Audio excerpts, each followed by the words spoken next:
الحمد لوليه والصلاة على نبيه وعلى آله وصحبه المتأدبين بآدابه.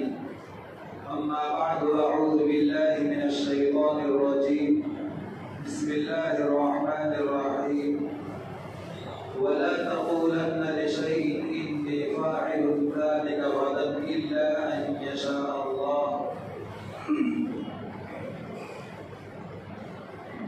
یہ سورہ کہف کی 23 نمبر کی آیت کریمہ ہے. جیسا کہ واقعے کی شروع ہے اور اس سورت کے اسٹارٹ کے موقع پر یہ بات آئی تھی کہ مکہ کے جو کافر تھے، مشرک، ان لوگوں نے نبی علیہ السلام کی نبوت کو جانچنا چاہا، آپ کی نبوت کا امتحان لینے کا ارادہ کیا، لیکن ان کے پاس کوئی بات ایسی نہیں تھی جس سے امتحان لیا جائے، آپ علیہ السلام کا ایگزام لیا جائے. انہوں نے کہا کہ بھئی مدینہ منورہ کے اندر یہودی لوگ ایجوکیٹڈ ہیں، جیسے آپ لوگ ماشاءاللہ پاکستان والے ایجوکیشن والے ہیں، تو بالکل اسی طرح مکہ کے کافروں نے کہا کہ اپنے کو تو کچھ آتا جاتا نہیں ہے، انگوٹھا چھاپ ہے، کیا کریں گے؟ تو مشورہ کر کے دو ساتھیوں کو کچھ سوالات لینے کے لیے مدینہ منورہ یہودیوں کے پاس بھیجا. ایک کا نام ہے عقبہ ابن ابی معیط اور دوسرے کا نام ہے نضر ابن حارث. ان دونوں کو مدینہ منورہ کی طرف روانہ کیا اور نبی علیہ السلام کی خدمت میں پہنچے اور کہا کہ ہم مکہ کے اندر نبی علیہ السلام حضرت محمد صلی اللہ علیہ وسلم جو نبوت کا دعویٰ کرتے ہیں، تو ہم ان کی نبوت کا امتحان لینا چاہتے ہیں، تو کیسے؟ تو یہودیوں نے کہا کہ گھبراؤ مت، جیسے آج کل یونیفارم یکساں سول کوڈ کا مسئلہ چل رہا ہے، گھبرانے کا نہیں. ذرا آگے چل کر کے میں بتاتا ہوں اس کے مطابق. تو فرمایا کہ 3 سوالات تم ان سے پوچھنا، اگر وہ 3 سوالوں کے جوابات دے دیتے ہیں تو سمجھ جانا کہ وہ نبی ہے، اور اگر نہیں دیتے ہیں تو نبی نہیں ہے، یہ جھوٹے پیغمبر ہے، نعوذ باللہ.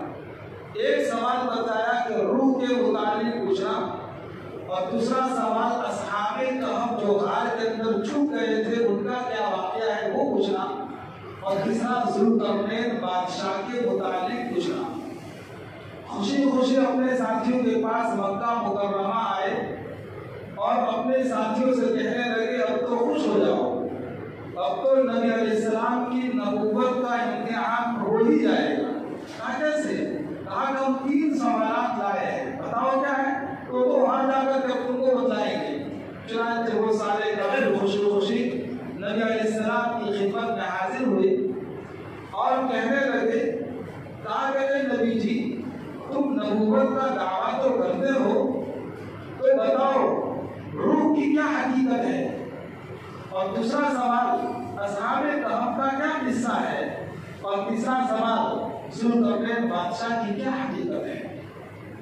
جب نبی علیہ السلام نے یہ تینوں سوالات سنے اور پھر آپ نے ارشاد فرمایا کہ دیکھو ان 3 سوالوں کے جوابات میں تم کو کل دوں گا، کل آنا. آپ نے کیا نہیں کہا تھا بھائی؟ انشاءاللہ نہیں کہا تھا. بھائی سب نے آواز شروع کر دیا. جب بھی کوئی بات کریں گے، آئندہ کل کا وعدہ کریں گے، تو کیا کہیں گے؟ بھائی یہی دین ہے، ہم ساتھی کے دین میں کامیابی ہے، ارے دین یہی دین ہے. کہ جب بھی بات کرے، جب بھی آئندہ کل کا وعدہ کرے تو ساتھ میں انشاءاللہ بھی ہو. تو دیکھو نبی علیہ السلام نے انشاءاللہ نہیں کہا تھا، تو اللہ تبارک و تعالیٰ کی طرف سے آپ پر پکڑ یہ آئی کہ 15 دن تک وحی کا سلسلہ کیا ہو گیا؟ بند ہو گئے. تو نبی علیہ السلام گھبرا گئے، کیا بات ہے، کل کا دن ہو گیا، میں